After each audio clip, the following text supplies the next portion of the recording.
In case you missed it, my channel's in a bit of a situation. I basically didn't plan my content out well enough. I got a little stun locked on making Esports World Cup content when I was struggling to adapt my format to their format, and I got caught up doing other things like coaching and the PP series.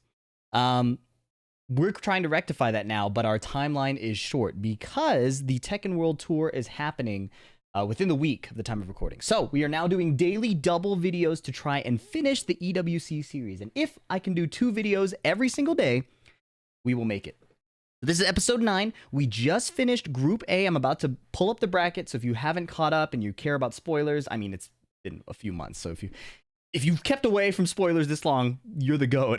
It's going up now. This is where we left off. We finished Group A. Now, again, they split it, the winners and loser side, into day 2 and day 3, which is weird. I'm trying to group them together. So Yagami has qualified through the winner side, Atif through the loser side. As you can see in the playoff stage, there is no winners and loser side. It's just first to 5s, single elimination. So the difference is maybe a bit more stress Atif had to go through, but both players will be on an even playing field when we move to the playoff stage. Now we are going to look at Group B. This is Ulsan, the John, Ni, and Meo-il.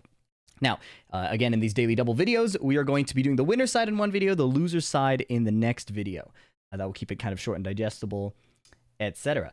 Last thing, I take a lot of notes for these videos. Like, for an example, I don't want to show it all on screen because it's kind of visually overwhelming, but there's a lot to talk about, and I want to make sure I cover everything.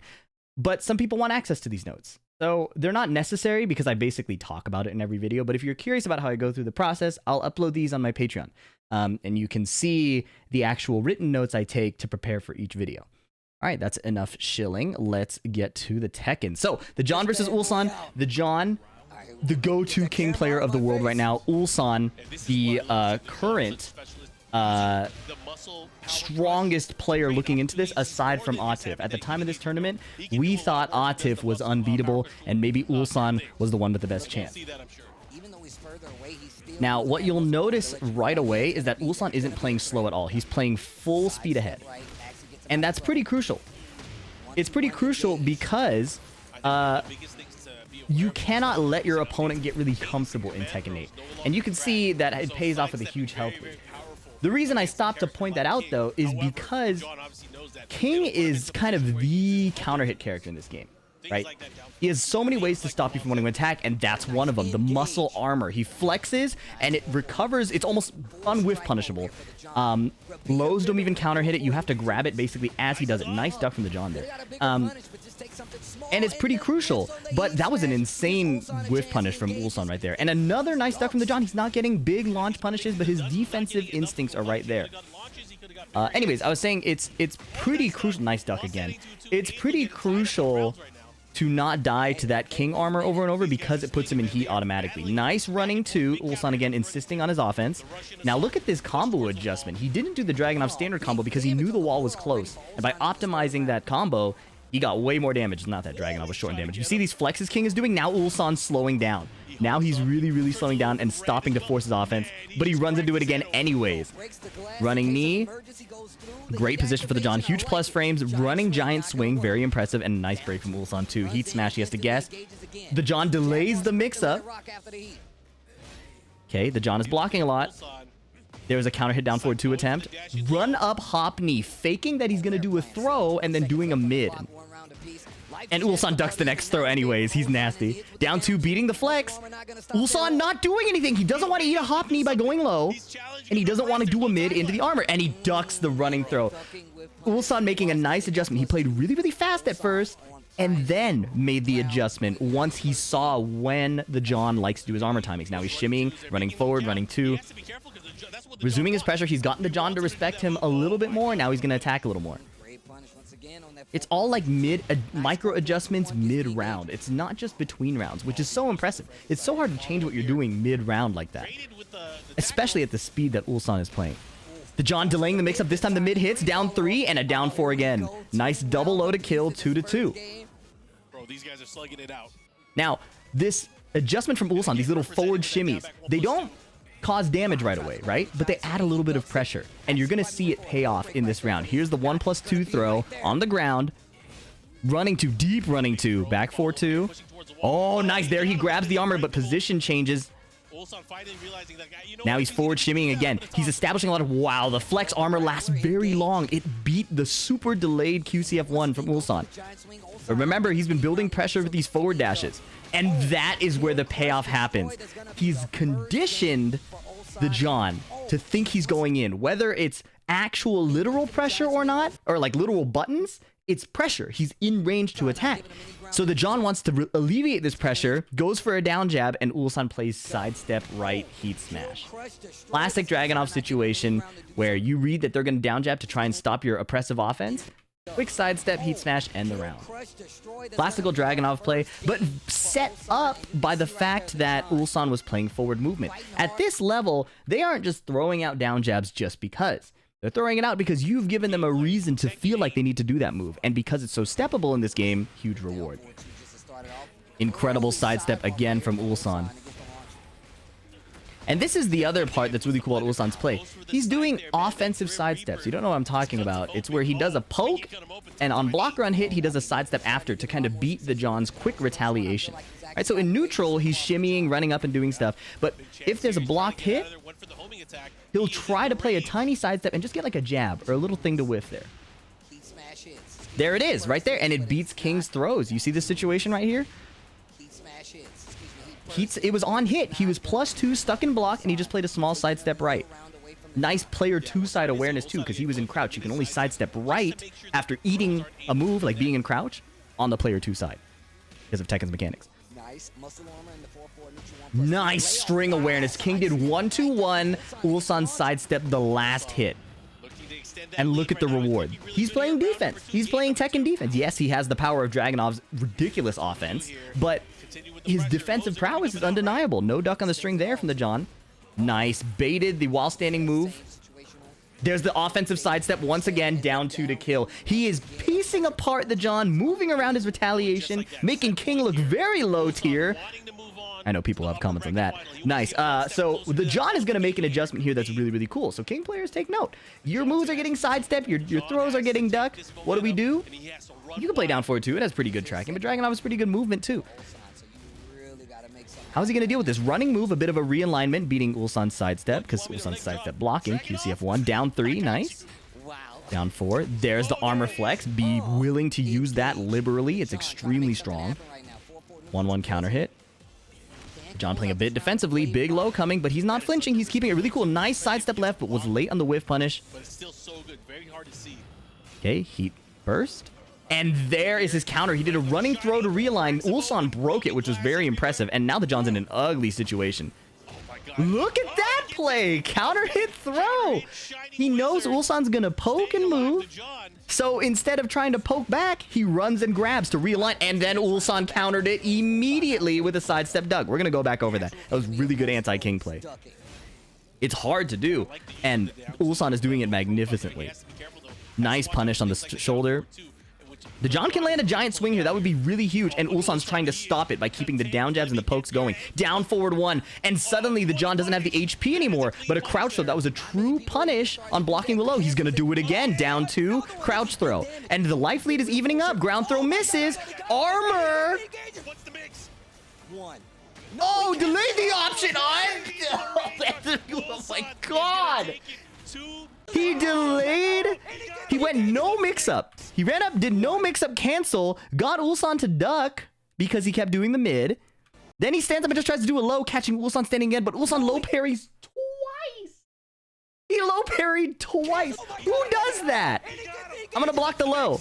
Just kidding. I'm going to block again. Low parry. He did a double low. He was so confident it was coming. He just didn't know the timing. Very impressive. Now, the situation I want to talk about, Ulsan puts out amazing counterplay, is look at this. Right, look at this situation. He recognizes what the John is doing very quickly. Right, heat burst, +1. You can't really frame trap here outside of 1-2-1, and even then it's not like King can sidestep. He can like just block. He wants to keep his heat, so Ulsan plays a sidestep, and King starts running at him. That negates the evasion of the sidestep. The throw connects. Ulsan still breaks it, which is very impressive. King tries to do armor. The heat smash breaks through. Now look at this. The John insists on that play again. The Pakistanis are very stubborn, and it's good. It's a good thing. It makes it very hard to understand what they're about to do. Down 2 whiffs, no whiff punish. He's, you know, a bit focused on other things. Down 2 hits. Dragunov is -1, so Dragunovs usually like to sidestep here. Ulsan has been sidestepping everything he's doing. Sidestep, and King is running at him. Counter hit throw. That means Ulsan did sidestep attack. I often call it sidestep button. People ask, like, what does sidestep button mean? He hits sidestep and press a button. Now look at how Ulsan adapts immediately. He saw it twice in the last round. Down 2, sidestep duck.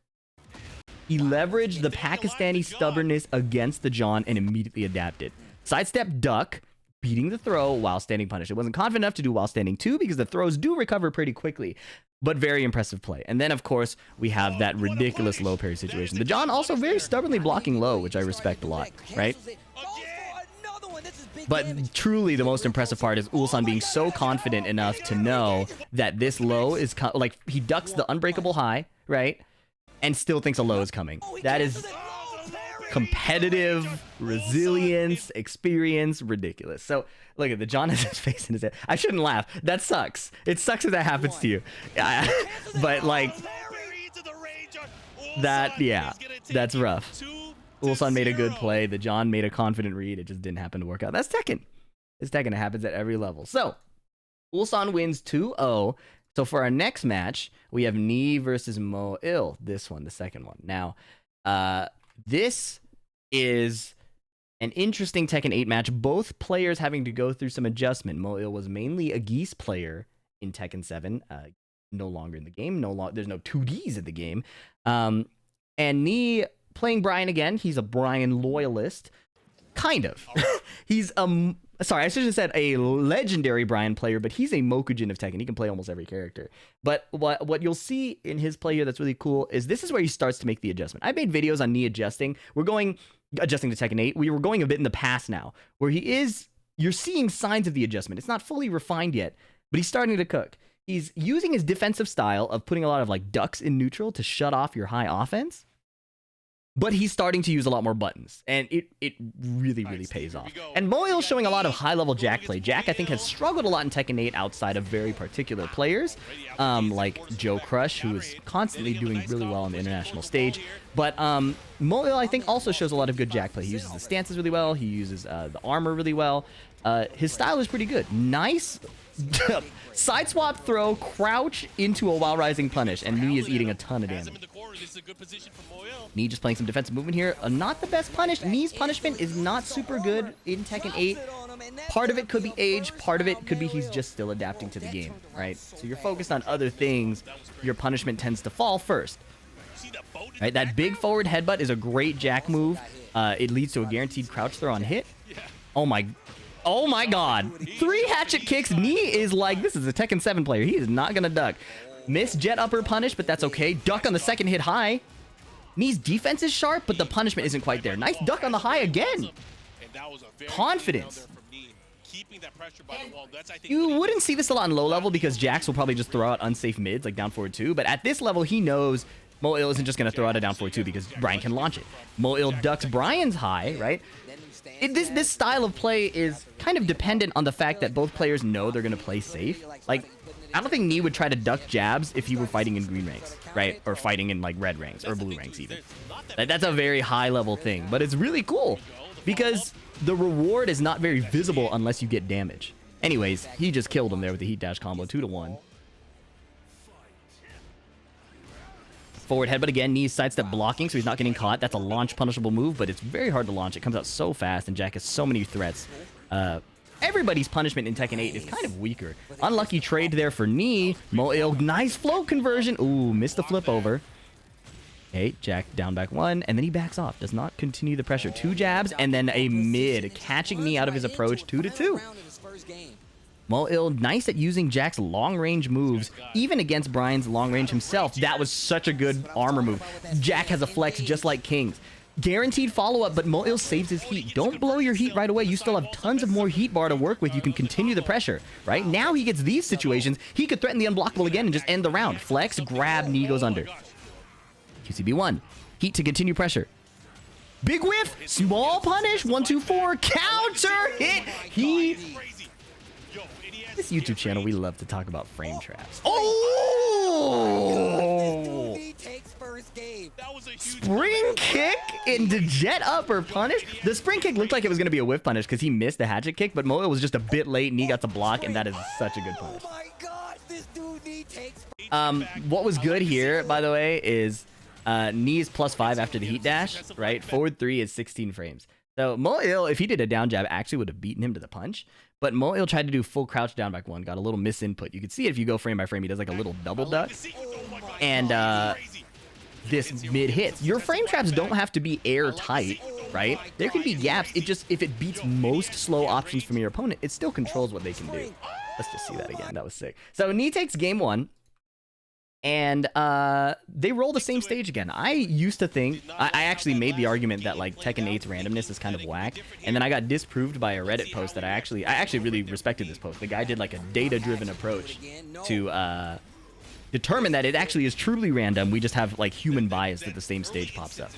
I want to follow up with him more to see if he could test like tournament data. But anyways, that's not the point. Knee ducking another high. Not only is he ducking highs in neutral, he's dropping combos like PhiDX, and he is doing a specific thing where you jab into the armor and then you could duck after because the jab recovers so quickly. But Meo-il hits the headbutt, and that gives him the guaranteed crouch throw, which gave him all of this damage. We'll review these situations. Down 4 to kill, Meo-il waking up. All right, 1 jab counter hit, Knee putting out more counter hits, but another trade. Meo-il is really good at trading with the counter hits to avoid like getting comboed. Obviously, probably not intentional, but quite fortunate. Down forward 1 confirmed. He sees the first one hit. He continues the rest of the string. No whiff punish there. A bit awkward. 1+2 throw. No break because of the counter hit throw. Oh my goodness. And finally, Meo-il rips it down forward 2. I think Jack has to play like that. I think Jack having the threat of down forward 2 lets him play his highs and without just people ducking. Now look at me. He's just staying down. No get up kick. He just stays down, lets the offense expire, and then gets up. That's something that applies at every level. Damn, and then he ducked into that. Like, you don't have to get up right away. Just stay down. They'll do a few attacks. Eventually, a gap will appear where you can stand up. Doesn't have to be a get-up kick. You can patiently get up in this game. Guaranteed crouch throw. Again, look at all that damage. That's a really... Oh! He tried to QCB4 for a full launch and messed up the input. That's rough. That C planter, when it whiffs, is like -30 or something. It's insane how minus that move is. Back 1 after the armor expires. The armor's not as good as King's. Uh-oh, forward 1+2, catching a little bit of stray movement at that pushback situation. Meo-il's going to get a nice combo, and he has a lot of heat to... He dropped the combo. Okay. Threatening the stance, but doesn't commit to an option. Stance again, but the armor expires. Ugh, he woke up and mashed. Needed to counter hit 3+4. Alright, forward 3 whiffs. No whiff punish. Ooh. Okay, 1+2 throw broken. Jack only has a 1+2 throw out of that stance. Okay, just moving around a little bit. The buttons are slowing down because we know that Meo-il wants to use the armor and the forward advancing move. Oh, there we go. Knees in. He's doing the pressure. Oh! He thought he had it. I think that was a punish. I think he blocked that. Oh, adjusting the combo. Ooh, hatchet kick. Yeah, frame trap. You guys have got to frame trap. It's working at the pro level, man. Hatchet kick is +5. He did a 16 frame move. You have to beat that with an 11 frame move, and Jack's jab is 11 frames, so it's actually extra good against Jack. He has to down jab. 2-2. Knee just killing with the low. Hey! Counter hit 3+4. This could be the end. Legitimately, Brian can be like a 2-3 touch character, right?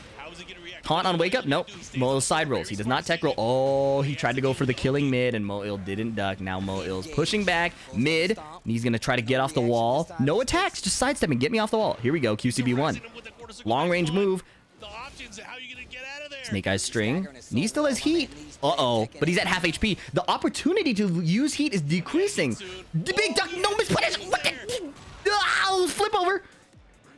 The down like one. Oh, we whiffed. Nice. Nice, nice, nice. 1-1. Oh my gosh. 1-1. So, we're going to review some situations after we go to the next round. It's 1-1. Let's finish this set. Pause that shit. Game 3. Same stage again. Again, human bias. It's randomness is sometimes weird. Damn. I think knee ducked into the knee. Guaranteed follow-up here.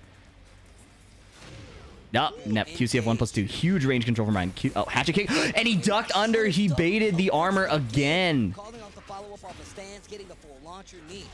Youch. Heat dash. Meo-il trying to heal a bit. That still does a chunk. Nice block on the load. That does not punish. Wow. Nice punish on the forward 2. 3+4-2. Trying to catch Meo-il doing something after the initial kick. Ooh. Big whiff. Oh, a punish. Wow, that's like 1 HP. Running 3. Meo-il mashed again. Meo-il loves playing wake-up options with buttons. It's not a get-up kick. It's get-up and then attack. Creates like a little bit of a timing change. Oh my god, orbital heal. A little bit of a timing change than just a normal get-up kick. Okay, combo. Down back 3. Flips over. Oh my god. Taunt back 4. Guaranteed. Unblockable. Look at the damage. Brian has unblockables in this game that are legitimately viable. He does it again! Do not tech roll against Brian. Take the down 4s. Game point. Match point. Blocking the shoulder. QCB1. Wow, it followed him. Ooh, whiff punish. Down 4. There's the armor flex. Finally paying off. Jack is going to run his offense. Nice punish on the armor. Down 2. He's going to heat himself good. Using the heat with the HP here is what we want. Their side... Meo-il wanted to get away from the wall. Okay. Guaranteed follow-up, keeping his pressure. Now he gets the heat dash. That's the value in saving your heat. Waiting for the charge. Again, me staying down instead of waking up right away into a mix-up. Both players duck. Used to be 1. Used to be 2. Jockeying. Wow, that went really far. Uh-oh, unsafe. Big punish. Knees just blocking. He's not forcing a little float. Down back 3 to kill. He did that because Meo-il... Remember how I said Meo-il kept mashing on every wake-up? Nee knew that. And he's like, this guy probably won't mash again, right? Like, he got floated for doing this. He mashed there. He actually did mash again. He mashed again immediately on this get-up. I don't know what he did. Did he do a get-up kick? He did a spring kick, I think, or like a back, a toe kick. Either way, he got floated here. And then, surely he won't mash again. He's just going to tech roll and block, so we just go low. Right? That's a great adjustment to what just happened on the screen. Now, before we go to the final match, I want to talk about how Nee played this neutral. Look, he's just ducking, doing a lot of like high evasion, just kind of shutting off part of Jack's moveset. That's like a very high-level Tekken concept from Tekken 5, Tekken 6, Tekken Tag 1. You don't just duck because you're blocking a low or dodging a high. You're shutting off parts of their moveset. Right? This orbital, too, shutting off the lows. And that was really good awareness, jabbing and stuff like that to stop the armor move. Right? It doesn't work there, but it works in a lot of situations. That follow-up's guaranteed. Now, the other thing I want to talk about is what happens at 0-1. When the score is 0-1. Sorry, I was directly translating my notes. So, at 30 seconds here, look at what happens here. Nee eats this combo, and a lot of people ask, like, how do I get up in Tekken? Well, take a look at what Nee does. The combo drops. He doesn't stand up right away because he knows there could be a mix-up if he stands up. So he side rolls. He gets stomped. Look at the damage. It does no damage, right? And then he stays down because he knows if he stands up, he could eat the unblockable high or a launching mid. So I'm not going to stand up. You could do your stomp. That doesn't do as much damage as the combo that ends my life. Now I can side roll again. He's poking my ass. And then once that whiffs, he stands up, right? Let's look at it in full speed. Let's look at it in full speed. I was pausing a bunch, all right? All right, side roll. Stomped on. Side roll again. Whiff. Now it's my chance to stand up. No get up kick, no nothing, just stand up. And then he blocks the heat smash. Great patience from Nee. Learn from this if you're struggling to get up in Tekken. But now, let's look at the bracket one more time. Nee won, Ulsan won.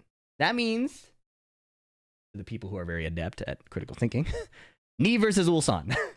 Surprise. We're going to see some really cool high-level Tekken here. Nee, a traditionally defensive player who can play fast, and Ulsan, a crackhead who plays at full speed no matter what. I say no matter what, but in reality, it just feels like that after fighting him. You could visually, you'll see him slow down, but it still feels so fast when you're actually in combat with him, right? Now, both players are willing to make medium-hard reads on what is my opponent about to do, and that's what makes this Tekken so cool. Ulsan is putting in ducks between his Korean backdash intentionally, right, to beat the QCB1. Nee hard ducking the high from Ulsan there, translating this into a full combo, right? Like, and this literally ends the game. Remember, I was talking about at low level, you don't usually duck because mids are so strong. They're ducking highs to try and just shut off different parts of the moveset and get big punishes in certain situations. Tries to break the floor with that throw, but Ulsan breaks a counter hit throw. That's how fast he plays. QCF4.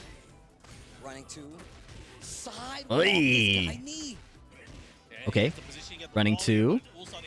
Counter hit. Knee tried to do a dash jab. I slowed it down frame by frame earlier. Knee dashed up to try to jab and ate a keep out back 4-3. Break the floor just to guarantee the kill. Very, very nice. Yeah, I was about to say, he doesn't have heat, but he definitely still has that floor break, and he makes full count. Now, both players are fast. Knee fast defensively like that. Launching a jab. Okay.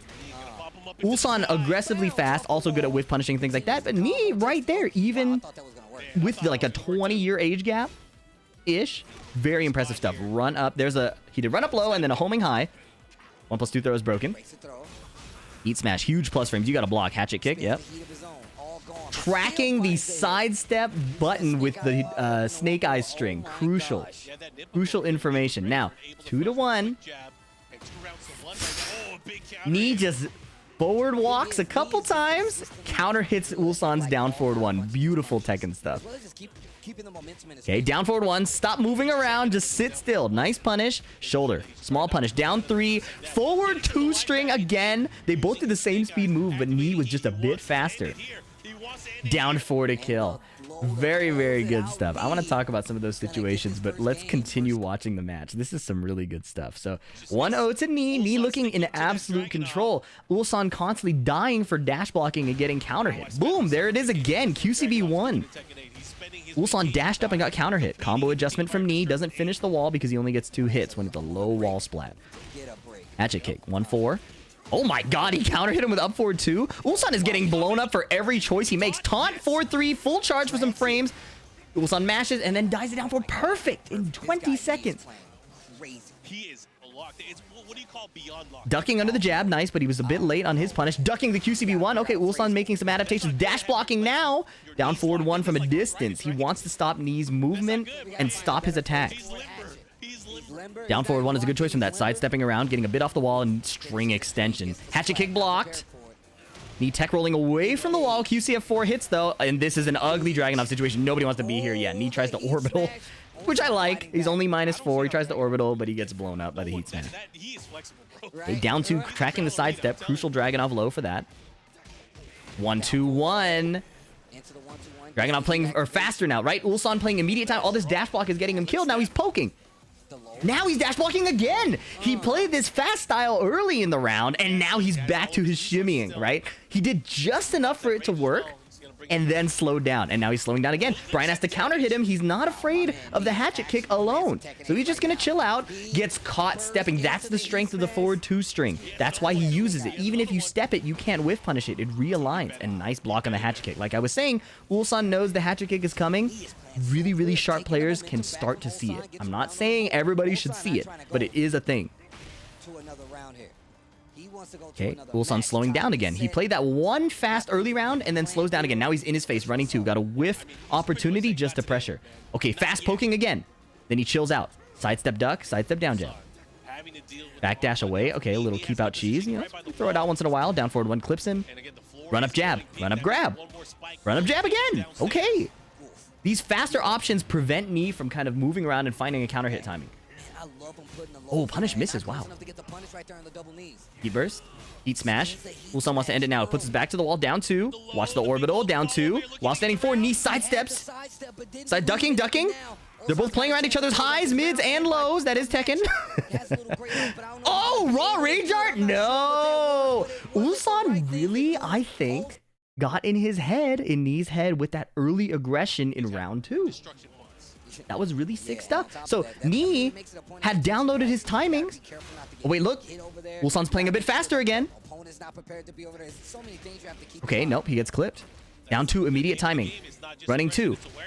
Full big moves, down forward 1. Knee is sidestepping it, but he's not getting punishes. Ulsan is allowed to speed up like this. He's not getting blown up for it. Uh-oh, back 4-3. Look at this. Oh, the sidestep got tracked. Run up jab. Ulsan was getting counter hit a ton in game 1.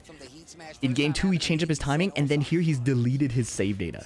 Knee had downloaded him, and the download is gone. Now Ulsan is changing it up completely. Huge moves on immediate timing. Sidestep 1-2-1 wall splat, saving his heat, recognizing it with wall splat, and saving his heat is crucial here because he'll drop the combo instead of guaranteeing the kill. Double down 2, catching the sidestep.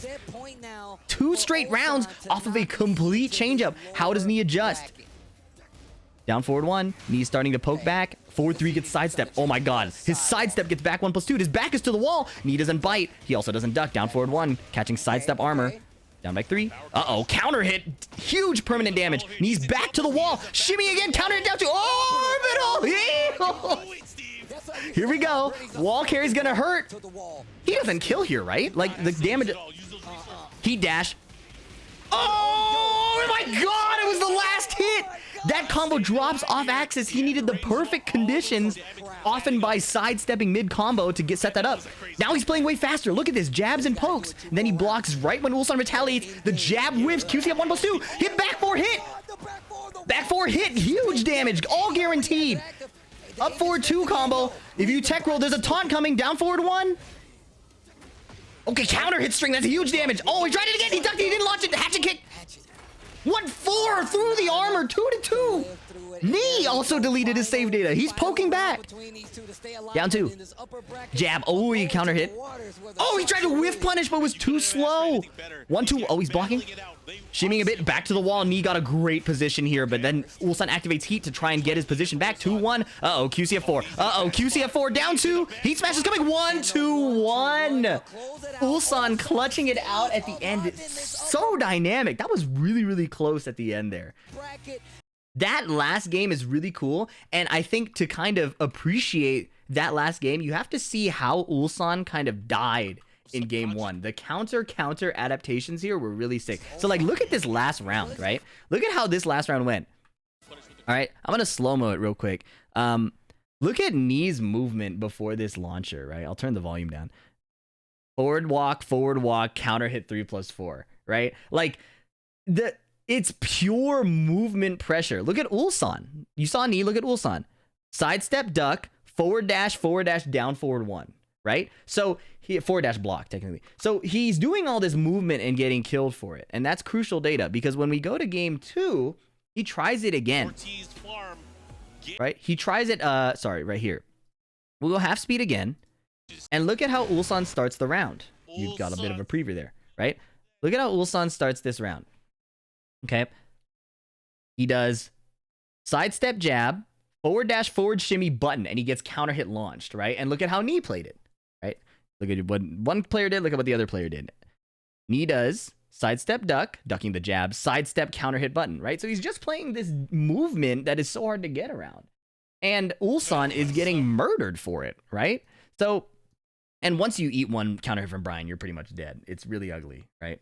Not literally, because it's Tekken 8. You get a bit more like room to force your pressure, but Ulsan can't get anything started. He tried to parry and died, right? So how does Ulsan make the adjustment here to destabilize that? Knee is so confident in his movement and his pressure that he does a lot more poking now. Look at that duck under the QCF4. Sorry, he doesn't do poking. He forward dashes but doesn't commit to buttons. The poking is from a different set. Got my notes mixed up. So look at Ulsan here. He ducks under the highs, right? Countering the highs, small punishes, and then he's going to move forward without hitting the button until he's pretty sure Knee has stopped trying to put out the counter hits. 1-2. Quick pokes there to try and stop Brian. Down forward 1. Here's the quick poking. Sidestep again. He gets counter hit. He's trying to be really interactive with like small Tekken, like the quick pokes and the jabs and stuff, just to shut down Knee's like timing a bit more. Right? And then he profits off that. So then when we get to round game, like that's a big switch up. That's a big switch up to do. He's doing it again. Right? Immediate timing stuff. You don't see the shimmies. Right? Look at the start of the round again. You don't see much of that shimmying, the movement. You see a lot of attacks as soon as possible. Down 2. And then he goes full crouch mix right away. Sidestep button. Like really quick. It looks more like Atif's Dragunov. Right? Very, very quick gameplay. Right? Great adjustment. And now, this is the Ulsan trick. He sped it up to get pressure, and then he slows down again. Shimmy, shimmy. It's slow. Well, sorry, he doesn't slow down. He reduces his button presses. He's still playing fast. He's dashing in your face. He's threatening options. But he's not committing to a button. And that creates this weird hesitation, right? Knee is no longer doing his movement stuff. He's holding back to block. And then when he taps forward, the heat smash hits him. So Ulsan speeds up, and then he continues playing fast, but it's with movement instead of with buttons. Here is where he actually slows down because he knows a hatchet kick is all he's really scared of. It seems contradictory, but it's very, very tight, right? Another thing I want to highlight is kind of Knee's situational prowess. He's leveling up his ability to play like tight situations in Tekken 8. It happens here in 2-1. This situation, right? So what happens here is Knee does a down 3. This is 0 on hit, right? The reason Knee does 0 that into this string is because Ulsan loves immediate sidestep button, right? So when the down 3 hits, it's very likely Ulsan's gonna sidestep, right? Ulsan actually retaliates here, but he was like a frame slow. They both did the same speed move, 15 frames, and he gets counter hit, right? But that's why Knee made that choice. It's not a frame trap, it's like a movement trap, like if somebody's doing sidestep attack. And you see it pay off here. In this round.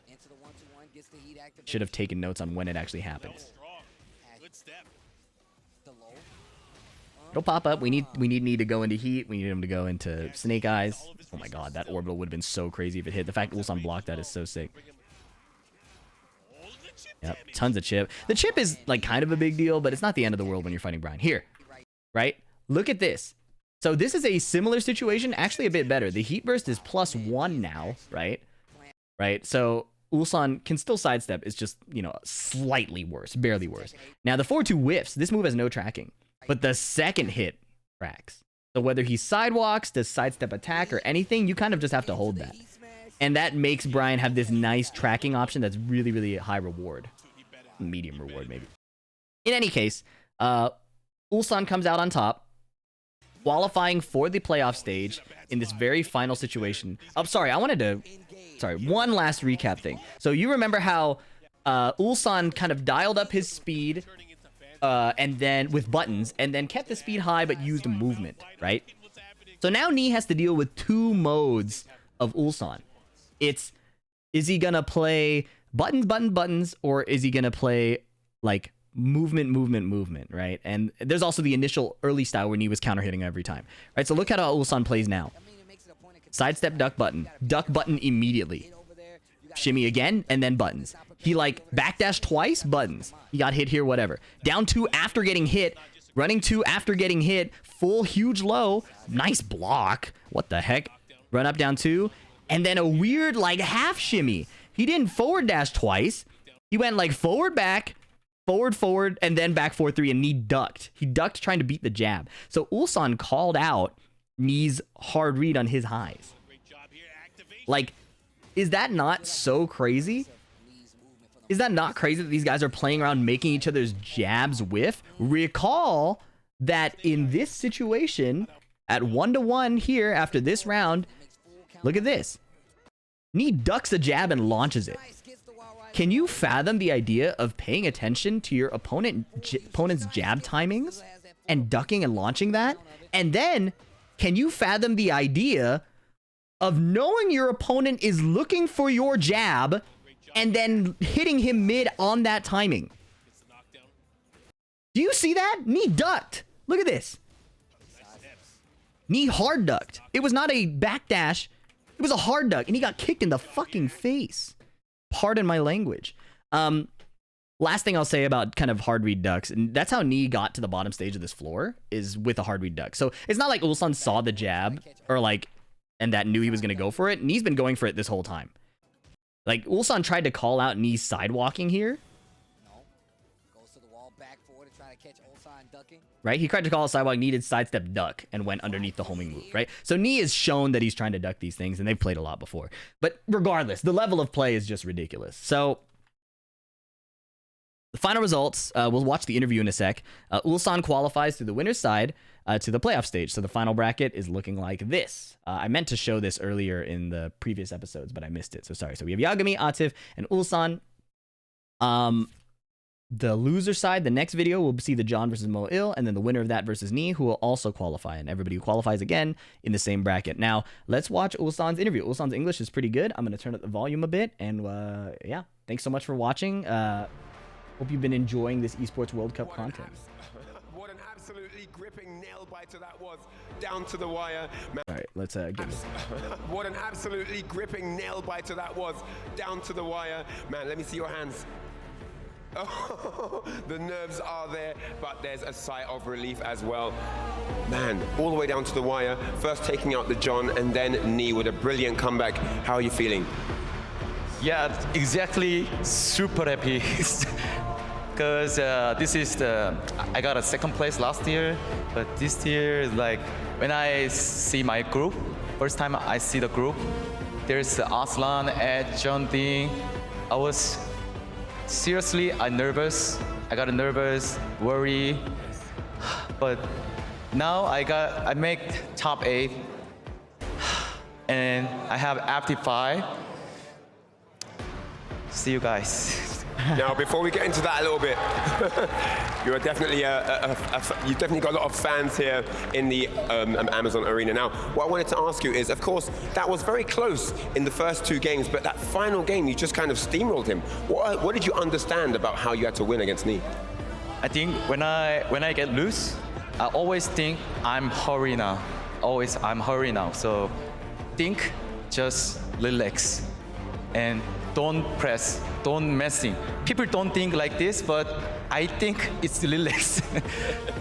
Because I play Dragunov. It looks aggressive, but I play very, it's safe. Safety. All right. Yeah, that's the interesting part. He talks about relaxing, and that's what I was saying. Like, once he plays a bunch of immediate timing to threaten Dragunov's aggression, he actually just does dash blocking. Like, he doesn't commit to buttons. He trusts his defense. He trusts his whiff punishment. And then he beats ass when he needs to. One third and final question. We now move into that top 8, first to 5, single elim. How does it change for you mentally, going from BO first to 2 to first to 5? I think I'm gonna practice FT5 with my teammates first.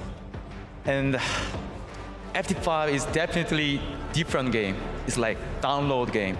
It's first time I play FT5 on the tournament. So, but it's I think it's my chance to winning the tournament this time. So I will show you my Tekken tomorrow. All right, Ulsan joins Yagami in that top 8, but we're gonna kick it back to the studio. Yep. So that's Ulsan, right? Clearly very jittery still from the heat of combat, but believes in his ability to download it in the first to 5s. If you have already seen the Esports World Cup, don't spoil it for the people who haven't seen it. But Ulsan is not just talking. He's really good at first to 5s as well. Hopefully you've been enjoying this content. Thank you so much for joining us for the daily doubles. More to come. We will fill out the rest of this bracket. We'll watch the semifinals, we'll watch the grand finals. I've yapped long enough. Please leave a like and a comment if you've been enjoying this. If you have nothing to say, please leave an emoji. Helps me a ton. Catch you in the next video. Peace.